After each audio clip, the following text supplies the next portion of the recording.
ধারাবাহিক দরপতনে ঢাকা স্টক এক্সচেঞ্জের গড় পি রেশিও গত এক দশকের সর্বনিম্ন পর্যায়ে নেমে এসেছে।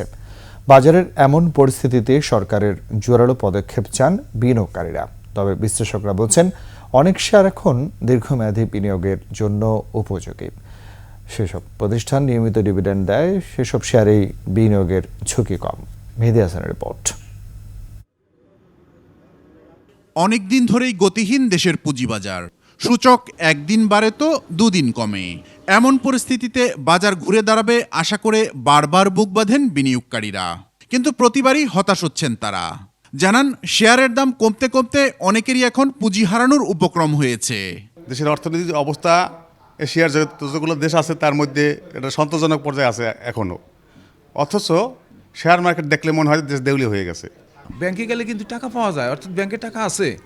আর শেয়ার বাজারে আসলে মনে হয় যে এখানে কোনো অস্তিত্ব নাই। এমন পরিস্থিতিতে বাজারকে সমর্থন দেওয়ার কথা প্রাতিষ্ঠানিক বিনিয়োগকারীদের, কিন্তু এই বাজারে কথিত প্রাতিষ্ঠানিক বিনিয়োগকারীরা আসলে কতটা প্রাতিষ্ঠানিক, সেই প্রশ্ন বিশ্লেষকদের। আমাদের কোনো প্রভিডেন্ট ফান্ড এখানে ট্রেড হয় না, আমাদের এখানে কোনো গ্র্যাচুইটি ফান্ড ট্রেড হয় না, যেটা সারা পৃথিবীতে এই ধরনের বড় বড় ফান্ডগুলো ট্রেড হয়। বড় বড় ফান্ডগুলো বিনিয়োগে আগে আসে, তারা সরকারের এই উন্নয়ন অগ্রযাত্রায় অংশগ্রহণ করে, যেটা আমাদের বাংলাদেশে একেবারেই নাই।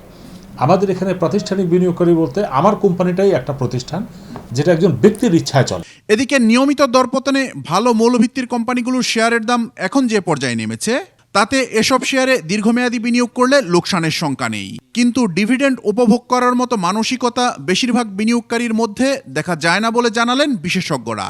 মাল্টিনেশনাল কোম্পানিগুলো ভালো ডিভিডেন্ড দিয়েছে, মানে রেকর্ড পরিমাণ ডিভিডেন্ড তারা দিয়ে যাচ্ছে, বা সম্ভাব্যতা যা, রিজার্ভের পরিমাণ যা, সেই হিসাবে অন্যান্য মাল্টিনেশনাল কোম্পানি বা ব্লু চিপগুলো যেটাতে আপনি শুরু করলেন, সেটারও কিন্তু সেরকম প্রত্যাশিত ডিভিডেন্ড আছে। এখন মানুষ যদি মনে করে যে আমি এখানে ডিভিডেন্ডের জন্য কিনে রাখবো, অর্থনৈতিক অবস্থা কোন দিকে যায়, দীর্ঘমেয়াদে বসে থাকবে, সে ধরনের মানসিকতা নিয়ে কিন্তু আমাদের বিনিয়োগকারী নাই। তাই কিন্তু আমরা দেখি কিছু কিছু স্পেসিফিক সিলেক্টেড আইটেম নিয়ে প্লে হয়। কারা এটা নিয়ে প্লে করে কেউ জানে না। ঢাকা স্টক এক্সচেঞ্জের গড় পি বা প্রাইস আর্নিং রেশিও বর্তমানে মাত্র 12.32। 2010 সালে যা ছিল প্রায় 31। মেহেদী হাসান, 21 টেলিভিশন, ঢাকা।